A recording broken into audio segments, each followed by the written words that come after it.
Good evening, ladies and gentlemen, and welcome to another Bear Beer Reviews. Now, today is a very, very, very good day because the weather outside has turned frigid, freezing cold.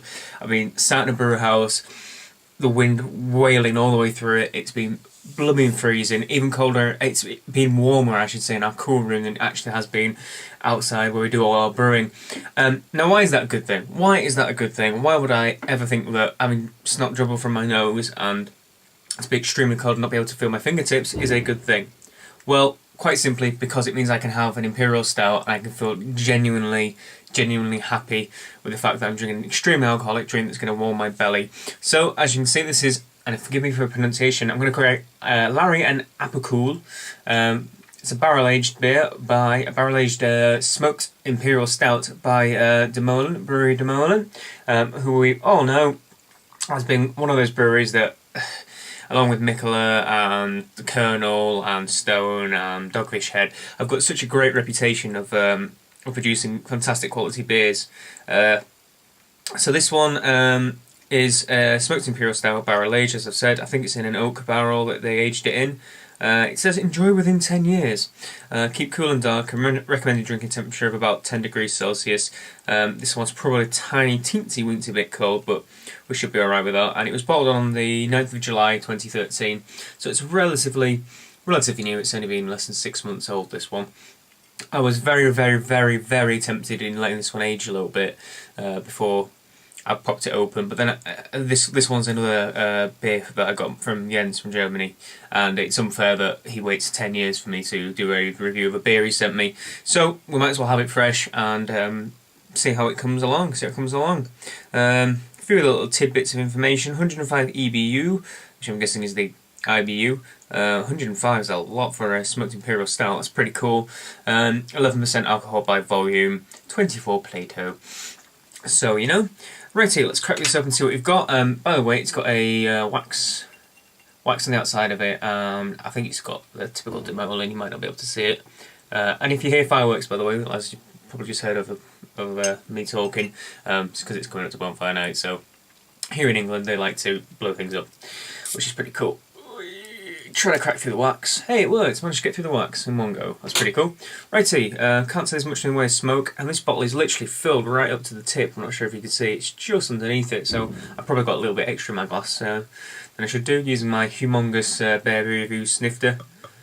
Unfortunately, not available in the shops just yet. One of these days, I promise. Right, well, as you can see, because it's an extremely alcoholic beer, nada in way of head going on there. Well, I lie, there's the titches weeniest little bit, but it's really broken up. I can't show the top of it properly, but there isn't much head at all, if anything. Having said that, can you see it laces lovely on the side of the glass, and there are alcohol legs as well, so you can tell it's a strong beer. So you can kind of see, can you see like you get kind of a wavy pattern. That's kind of where the alcohol sticks up a bit more on the side of the glass. So yeah, a nice dark. It's very dark brown. It's not completely pitch black. There's a little bit of light coming through it, and a lovely tan head. What head there is a lovely tan colour. So yeah, let's get a nose in this massive snifter and see if we can catch some aromas. I'm sure we shall. Oh wow! I can definitely smell the oak barrels on this. There's that woody and vanilla note coming from the barrel aging, along with some kind of meaty, roasted, smoky. Well, obviously it's a smoked imperial porter, so it would have really loud fireworks. Actually, they must be right next door or something. So it's almost got that meaty rauk beer smell to it, without being completely overpowering. Interestingly enough, this bottle was completely pitch black when it was filled, but now it's pretty much completely see-through, which is quite interesting. And it looks so much cooler when it was darker as well. Now it kind of looks a bit it looks a bit sad being empty. So vanilla and meaty flavours, definitely some woody notes in there. The oak, and like a hint of chocolate as well. Just that little sweetness at the end of the nose.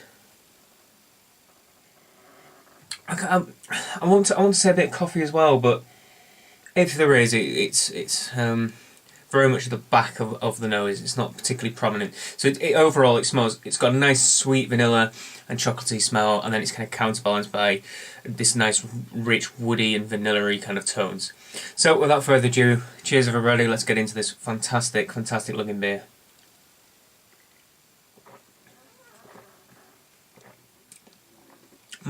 Yeah. Wow, there's a seriously massive hint of vanilla going on there. I just got a text as well. It seems like everything in the entire world is conspiring against me today to make sure my video doesn't go 100% perfect. Put on to silent while I'm at it. So I got an initial hit, a massive wave of vanilla, and then it kind of it melds. So you initially get like a sweet onrush.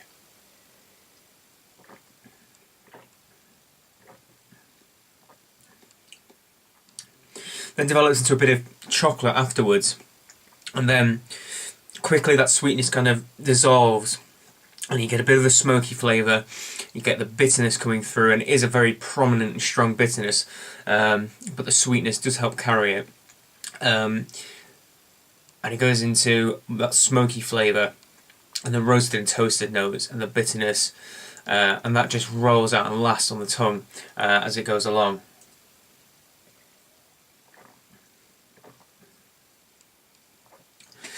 If I had anything to say about this, before I actually go into that, the mouthfeel is actually quite light too. I wouldn't say it's heavy, I'd say it's quite a medium mouthfeel. So for an 11% beer, that's pretty unusual. I wouldn't be expecting that. I was expecting something a little bit more treacle-esque, but it's quite light, and there is quite a heavy carbonation though. So overall, the mouthfeel is pretty nice, but I was expecting a little bit more chonky. So as I was going to say, if I had anything to say about this,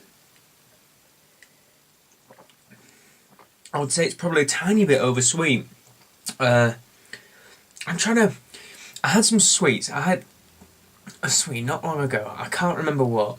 But it was like a vanilla sweet. We got it in a Polish supermarket down near where I live, and it was kind of overpoweringly vanilla-y, and I'm almost getting that in this too. The vanilla kind of really does overwash everything, and then you get that chocolate too, so you get it super sweet, and it seems to over-dominate everything that carries on with this beer. So the smokiness does play a little role, but it's quite reserved, and you'll definitely taste it, but it's just not as prominent as I probably would have liked it to have been. It seems to be unbalanced towards a bit of sweetness.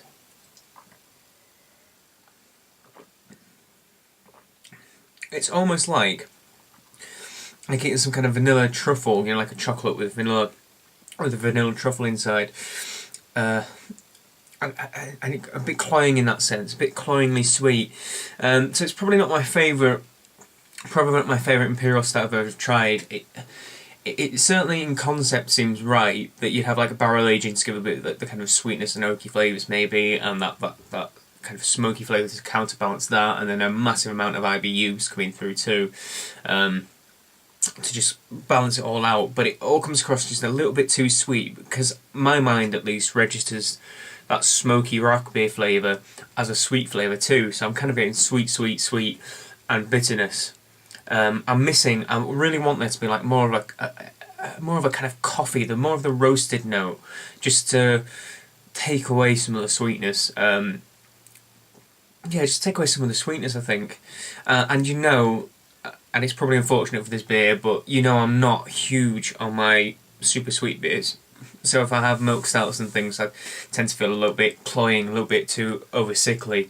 So as a one-off, as a beer that you're going to have one of, and 11% you are just going to have one of, it's certainly good, and it's certainly drinkable, and I will sit here and finish this and be extremely happy and relish it. But it's just not as reserved as other imperial stouts I've had recently. It's just not as reserved, I don't think. So as such, still a fantastic beer. I'm still enjoying it. I'm still definitely going to drink it, and I think I'm probably going to give it 7.5. So in my eyes, that is still a fantastic beer. It's well above average. It's great. It's nice. It's lovely. I like the Brouwerij De Molen. I've like several of their beers. I haven't had a chance to review too many. I think I've only done the one on review before on video. But I have tried several other beers and I do enjoy them a lot. This one just seems a little bit too sweet for my liking.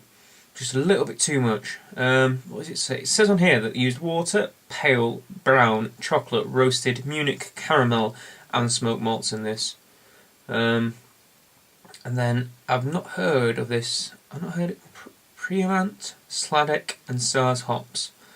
I know Sladek and Sars, but I'm not sure Premium. Anyway, I can't really say, but can you see if the camera will focus? That's the ingredient list there. So yeah, just something on it that maybe more roast in the recipe than the caramel and chocolate. I guess might have just balanced out a bit in my eyes. Still at 7.5, it's still a good beer. I'm still definitely going to drink it. I just think I've tried better imperial stouts recently. So yeah, please comment, like, favorite, subscribe. If you've tried this beer before, tell me what you think.